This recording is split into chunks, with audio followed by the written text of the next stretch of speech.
Hello friends, welcome to Kala's food hub. இன்னைக்கு நம்ம சேனலில் கத்திரிக்காய் பொரியல் எப்படி செய்கிறதுன்னு பார்க்கலாம். கத்திரிக்காயை இந்த மாதிரி அறுத்துக்கலாம். இது அரிசி கழுவுன தண்ணி, அரிசி கழுவுன தண்ணியில் போட்டுக்கலாம்.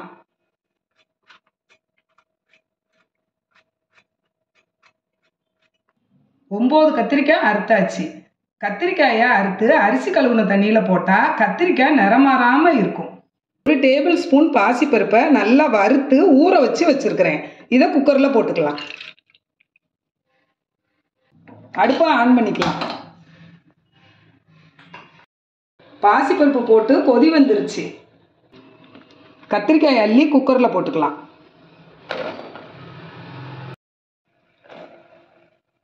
அரை டீஸ்பூன் உப்பு போட்டுக்கலாம். ஒரு குலுக்கு குலுக்கிக்கலாம். குக்கரை மூடிக்கலாம். வெயிட் போட்டுக்கலாம்.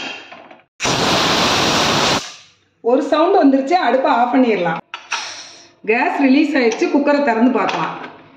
நல்லா வெந்துருச்சு. கத்திரிக்காய் பொரியல் தாளிக்கிறதுக்கு அடுப்பில் ஒரு வடைச்சட்டி வச்சு நல்லெண்ணெய் ஊற்றிக்கலாம். உளுந்தம்பருப்பு, கடுகு நல்லா பொரிஞ்சிருச்சு. சீரகம் கொஞ்சம் போட்டுக்கலாம். கருவேப்பிலை,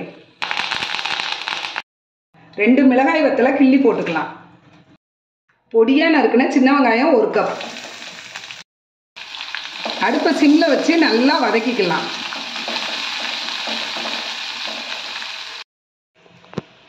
வெங்காயம் நல்லா வதங்கிருச்சு. வேக வச்ச கத்திரிக்காயை போட்டுக்கலாம்.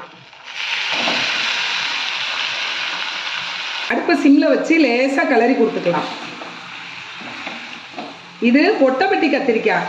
இந்த கத்திரிக்காயில் பொரியல் வச்சிங்கன்னா நல்ல டேஸ்ட்டாக இருக்கும். தேங்காய் பூ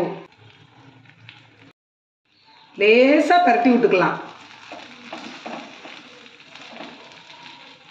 அடுப்பை ஆஃப் பண்ணிடலாம். சுவையான கத்திரிக்காய் பொரியல் ரெடி. இது வரைக்கும் நம்ம சேனலை சப்ஸ்கிரைப் பண்ணாதவங்க சப்ஸ்கிரைப் பண்ணிக்கோங்க. பக்கத்தில் இருக்கிற பெல் ஐகானை கிளிக் பண்ணுங்க. Thank you friends.